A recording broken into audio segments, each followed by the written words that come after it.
The Hard-Boiled Egg by Ellis Parker Butler.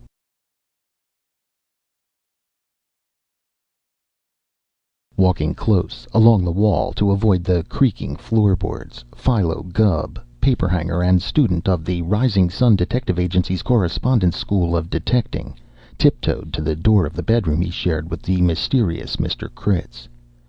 In appearance, Mr. Gubb was tall and gaunt, reminding one of a modern Don Quixote or a human flamingo. By nature, Mr. Gubb was the gentlest and most simple-minded of men. Now, bending his long, angular body almost double, he placed his eye to a crack in the door panel and stared into the room.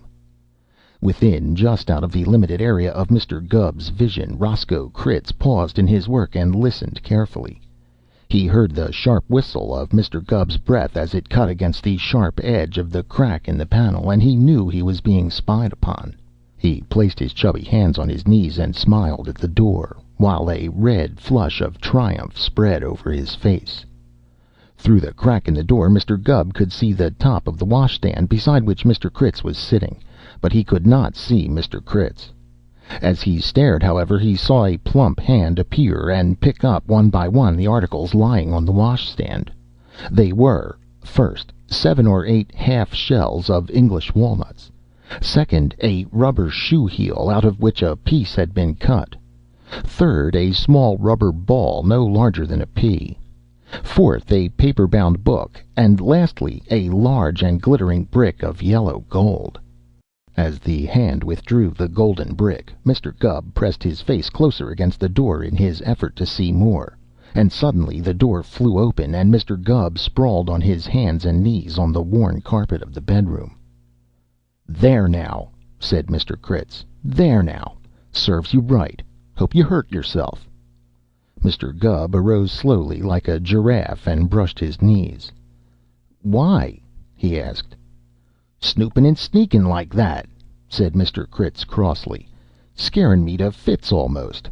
How'd I know who 'twas? If you want to come in, why don't you come right in, 'stead of snoopin' and sneakin' and fallin' in that way?" As he talked, Mr. Critz replaced the shells and the rubber heel and the rubber pea and the gold brick on the washstand. He was a plump little man with a shiny bald head and a white goatee. As he talked, he bent his head down so that he might look above the glasses of his spectacles, and in spite of his pretended anger he looked like nothing so much as a kindly, benevolent old gentleman, the sort of old gentleman that keeps a small store in a small village and sells writing paper that smells of soap, and candy sticks out of a glass jar with a glass cover. "How'd I know but what you was a detective?" he asked in a gentler tone. "I am," said Mr. Gubb soberly, seating himself on one of the 2 beds. "I'm pretty near a deteckative, as you might say." "Ding it all," said Mr. Critz. "Now I got to go hunt another room. I can't room with no detective." "Well, now, Mr. Critz," said Mr. Gubb, "I don't want you should feel that way." "Knowing you're a detective makes me all nervous," complained Mr. Critz. "And a man in my business has to have a steady hand, don't he?" "You ain't told me what your business is," said Mr. Gubb. "You needn't pretend you don't know," said Mr. Critz. "Any detective that saw that stuff on the washstand would know." "Well, of course," said Mr. Gubb, "I ain't a full deteckative yet. You can't look for me to guess things as quick as a full deteckative would. Of course, that brick sort of looks like a gold brick." "It is a gold brick," said Mr. Critz. "Yes," said Mr. Gubb, "but I don't mean no offense, Mr. Critz. From the way you look, I sort of thought, well, that it was a gold brick you'd bought." Mr. Critz turned very red. "Well, what if I did buy it?" he said. "That ain't any reason I can't sell it, is it? Just because a man buys eggs once or twice ain't any reason he shouldn't go into the business of egg sellin', is it? Just because I've bought 1 or 2 gold bricks in my day ain't any reason I shouldn't go to sellin' 'em, is it?" Mr. Gubb stared at Mr. Critz with unconcealed surprise. You ain't a con man, are you, Mr. Critz?" he asked. "If I ain't yet, that's no sign I ain't gonna be," said Mr. Critz firmly. "One man has as good a right to try his hand at it as another, especially when a man has had my experience in it, Mr. Gubb. There ain't hardly a con game I ain't been conned with. I've been confidenced long enough. From now on, I'm going to confidence other folks. That's what I'm going to do. And I won't be bothered by no detective living in the same room with me. Detectives and con men don't mix nowadays. No, sir. Well, sir, said Mr. Gubb, I can see the sense in that, but you don't need to move right away. I don't aim to start deteckatin' in earnest for a couple of months yet. I got a couple of jobs of paper hanging and decorating to finish up, and I can't start in sleuthing until I get my star anyway. And I don't get my star until I get one more lesson and learn it and send in the examination paper and $5 extra for the diploma. Then I'm going at it as a regular business. It's a good business. Every day there's more crooks. Excuse me, I didn't mean to say that. That's all right, said Mr. Critz kindly. Call a spade a spade. If I ain't a crook yet, I hope to be soon. I didn't know how you'd feel about it, explained Mr. Gubb. Tactfulness is strongly advised into the lessons of the Rising Sun Deteckative Agency Correspondence School of Deteckating. Slocum, Ohio? asked Mr. Critz quickly. You didn't see the ad in the Hearthstone and Farmside, did you? Yes, Slocum, Ohio, said Mr. Gubb. And that is the paper I saw the ad into. Big money in deteckating. Be a sleuth. We can make you the equal of Sherlock Holmes in 12 lessons. Why? Well, sir, said Mr. Critz, that's funny. That ad was right atop of the one I saw, and I studied quite considerable before I could make up my mind whether 'twould be best for me to be a detective and go out and get square with the fellers that sold me gold bricks and things by putting them in jail, or to even things up by sending for this book that was advertised right under the Rising Sun Correspondence School. How come I settled to do as I done was that I had a sort of stock to start with a first-class gold brick and some green goods I'd bought, and this book only cost $0.25, and she's a hummer for $0.25. A hummer. He pulled the paper-covered book from his pocket and handed it to Mr. Gubb. The title of the book was The Complete Con Man by the King of the Grafters. Price 25 cents. That there book, said Mr. Critz proudly, as if he himself had written it, tells everything a man needs to know to work every con game there is. Once I get it by heart, I won't be afraid to try any of them. Of course, I got to start small. I can't hope to pull off a wiretapping game right at the start, because that has to have a gang. You don't know anybody you could recommend for a gang, do you? Not right offhand, said Mr. Gubb thoughtfully. If you wasn't going into the detective business, said Mr. Critz, you'd be just the feller for me. You look sort of honest, and not as if you was too bright, and that counts a lot. Even in this here simple little shell game, I got to have a pardner. I got to have a pardner I can trust, so I can let him look like he was winning money off of me. You see, he explained, moving to the washstand, this shell game is easy enough when you know how. I put 3 shells down like this on a stand, and I put the little rubber pea on the stand, and then I take up the 3 shells like this, 2 in one hand and 1 in the other, and I wave 'em around over the pea, and maybe push the pea around a little, and I say, come on, the hand is quicker than the eye, and all of a sudden I put the shells down, and you think the pea is under one of them, like that. I don't think the pea is under one of 'em, said Mr. Gubb. I seen it roll onto the floor. It did roll onto the floor that time, said Mr. Critz apologetically. It most generally does for me yet. I ain't got it down to perfection yet. This is the way it ought to work. Oh, pshaw! There she goes onto the floor again. Went under the bed that time. Here she is. Now, the way she ought to work is... there she goes again. You got to practice that game a lot before you try it on folks in public, Mr. Critz, said Mr. Gubb seriously. Don't I know that? said Mr. Critz rather impatiently. Same as you've got to practice snooping, Mr. Gubb. Maybe you thought I didn't know you was snooping after me wherever I went last night. Did you? asked Mr. Gubb, with surprise plainly written on his face. I seen you every moment from 9 p.m. till 11, said Mr. Critz. I didn't like it, neither. I didn't think to annoy you, apologized Mr. Gubb. I was practicing lesson 4. You wasn't supposed to know I was there at all." "Well, I don't like it," said Mr. Critz. "'Twas all right last night, for I didn't have nothing important on hand. But if I'd been working up a con game, the feller I was after would have thought it mighty strange to see a man following me everywhere like that. If you went about it quiet and obtrusive, I wouldn't mind. But if I'd had a customer on hand and he'd seen you, it would make him nervous. He'd think there was a crazy man following us." I was just practicing," apologized Mr. Gubb. "It won't be so bad when I get the hang of it. We all got to be beginners sometime." "I guess so," said Mr. Critz, rearranging the shells and the little rubber pea. "Well, I put the pea down like this, and I dare you to bet which shell she's going to be under, and you don't bet, see? So I put the shells down, and you're willing to bet you see me put the first shell over the pea like this. So you keep your eye on that shell, and I move the shells around like this." "She's under the same shell," said Mr. Gubb. "Well, yes, she is," said Mr. Critz placidly, "but she hadn't ought to be. By rights, she ought to sort of ooze out from under whilst I'm moving the shells around, and I'd ought to catch her in between my fingers and hold her there so you don't see her. Then when you say which shell she's under, she ain't under any shell. She's between my fingers. So when you put down your money, I tell you to pick up that shell, and there ain't anything under it. And before you can pick up the other shells, I pick one up and let the pea fall on the stand like it had been under that shell all the time. That's the game, only up to now I ain't got the hang of it. She won't ooze out from under, and she won't stick between my fingers, and when she does stick, she won't drop at the right time."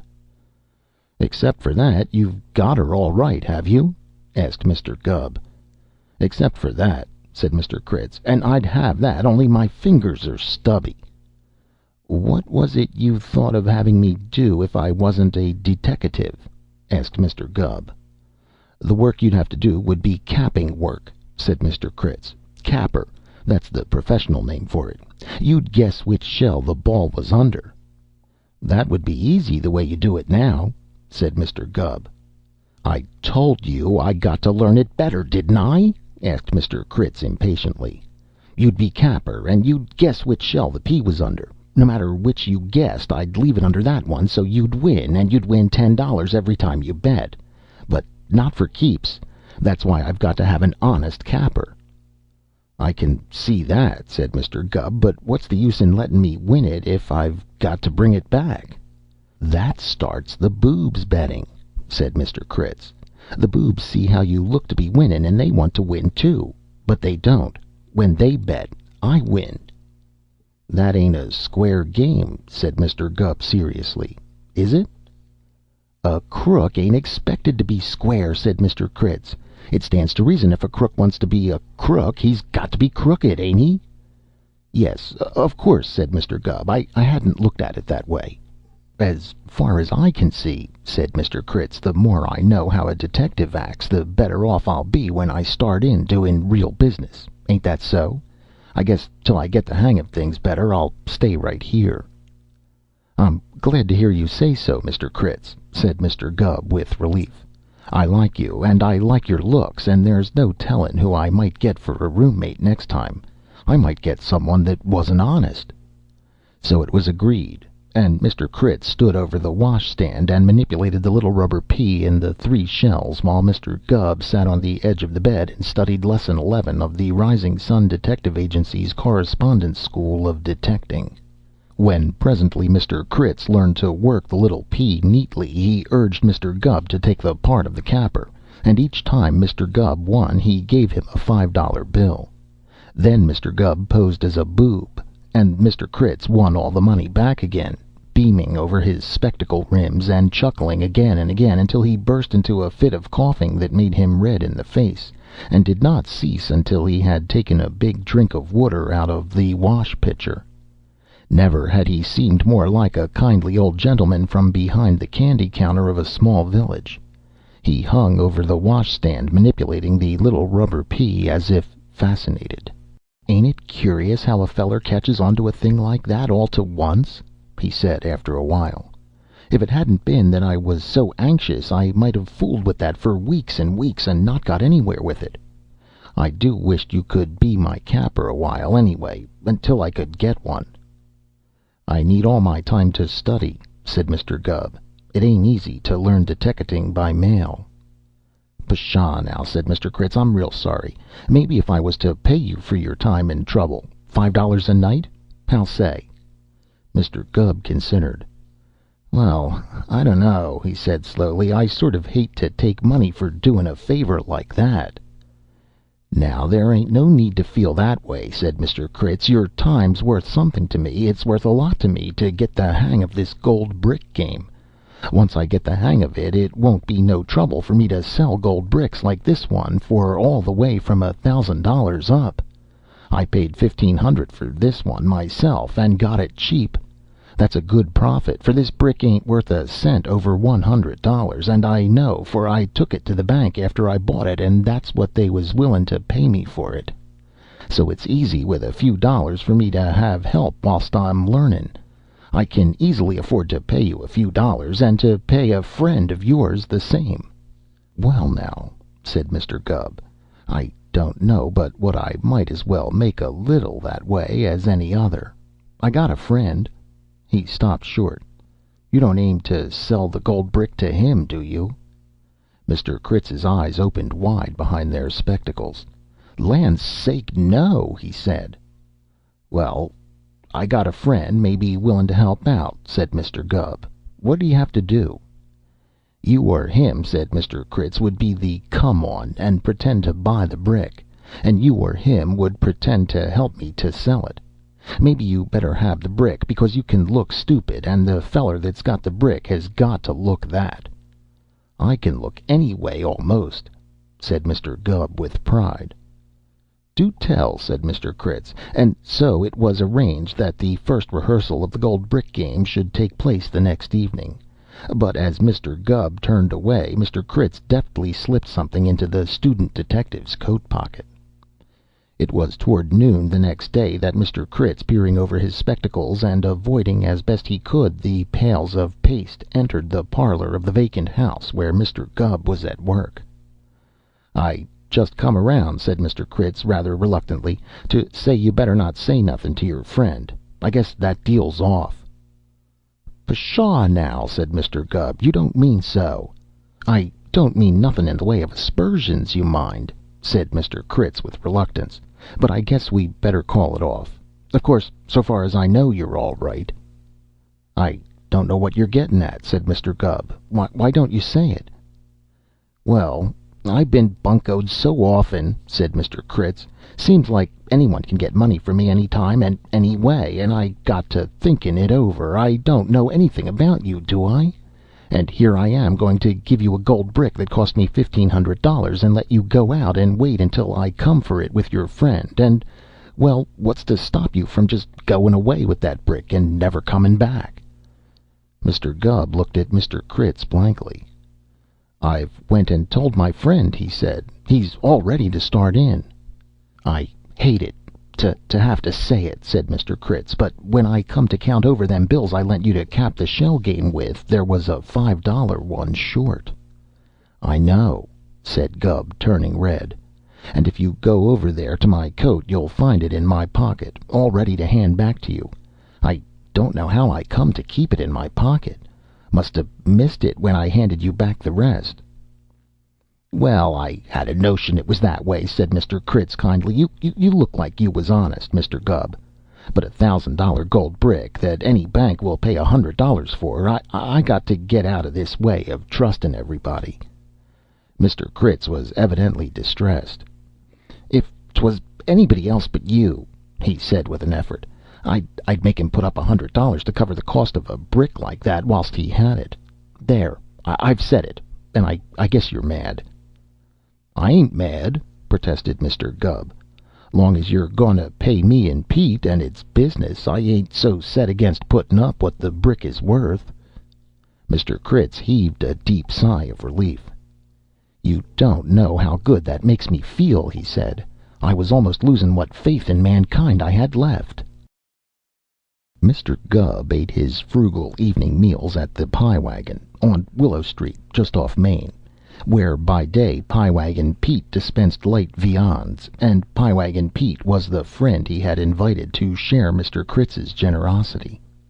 The seal of secrecy had been put on Pie Wagon Pete's lips before Mr. Gubb offered him the opportunity to accept or decline, and when Mr. Gubb stopped for his evening meal, Pie Wagon Pete, now off duty, was waiting for him. The story of Mr. Critz and his amateur con business had amused Pie Wagon Pete. He could hardly believe such utter innocence existed. Perhaps he did not believe it existed, for he had come from the city and he had had shady companions before he landed in Riverbank. He was a sharp-eyed, red-headed fellow with a hard fist and a scar across his face, and when Mr. Gubb had told him of Mr. Critz and his affairs, he had seen an opportunity to shear a country lamb. "How goes it for tonight, Philo?" he asked Mr. Gubb, taking the stool next to Mr. Gubb while the night man drew a cup of coffee. "Quite well," said Mr. Gubb. "Everything is arranged satisfactory. I'm to be on the old houseboat by the wharf house on the levee at 9 with it." He glanced at the night man's back and lowered his voice. "And Mr. Critz will bring you there." "9, eh?" said Pie Wagon. "I meet him at your room, do I?" "You meet him at the Riverbank Hotel at 8:45, said Mr. Gubb, like it was the real thing. "I'm going over to my room now and give him the money." "What money?" asked Pie Wagon Pete quickly. "Well, you see," said Mr. Gubb, "he sort of hated to trust it out of his hands without a deposit. It's the only one he has. So I thought I'd put up $100. He's all right." "Oh, sure," said Pie Wagon. $100, eh?" He looked at Mr. Gubb, who was eating a piece of apple pie hand-to-mouth fashion, and studied him in a new light. $100, eh?" he repeated thoughtfully. "You give him $100 deposit now, and he meets you at 9 and me at 8:45, and the train leaves for Chicago at 8:43, halfway between the houseboat and the hotel. Say, Gubby, what does this old guy look like?" Mr. Gubb, albeit with a tongue unused to description, delineated Mr. Critz as best he could, and as he proceeded, Pie Wagon Pete became interested. "Pinkish and bald? Top of his head like a hard-boiled egg? He ain't got a scar across his face? The dickens he has! Short and plump and a regular old nice grandpa? Blue eyes? Say, did he have a coughin' spell and choke red in the face? Well, sir, for a brand new detective, you've done well. Listen, Jim, Gubby's got the hard-boiled egg." The night man almost dropped his cup of coffee. "Go way," he said. "Old hard-boiled himself?" "That's right, and caught him with the goods. Say, listen, Gubby." For 5 minutes Pie Wagon Pete talked while Mr. Gubb sat with his mouth wide open. "See?" said Pie Wagon Pete at last. "And don't you mention me at all. Don't mention no one. Just say to the chief, 'And havin' trailed him this far, Mr. Wittaker, and arranged to have him took with the goods, it's up to you.' See? And as soon as you say that, have him send a couple of bulls with you, and if they can do it, they'll nab old Hard Boiled just as he takes your cash, and old Sleuth and Sherlock Holmes won't be in it with you when tomorrow morning's papers come out. Get it?" Mr. Gubb got it.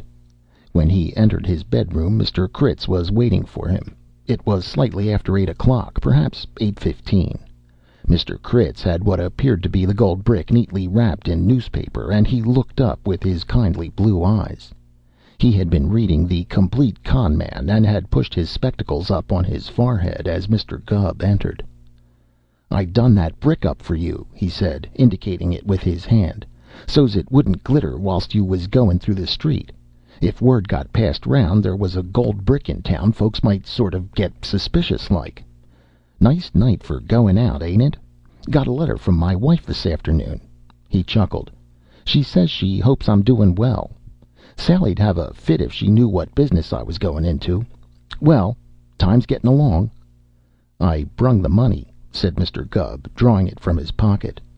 "Don't seem hardly necessary, does it?" said Mr. Critz mildly. "But I suppose it's just as well. Thank ye, Mr. Gubb. I'll just pile it into my coat." Mr. Gubb had picked up the gold brick, and now he let it fall. Once more the door flew open, but this time it opened for three stalwart policemen, whose revolvers pointed unwaveringly at Mr. Critz. The plump little man gave one glance and put up his hands. "All right, boys, you've got me," he said in quite another voice, and allowed them to seize his arms. He paid no attention to the police, but at Mr. Gubb, who was tearing the wrapper from what proved to be but a common vitrified paving brick, he looked long and hard.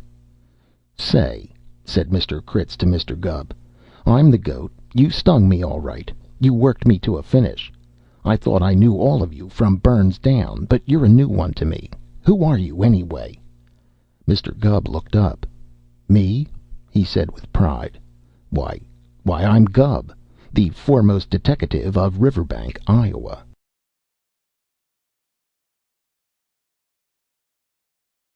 End of The Hard Boiled Egg by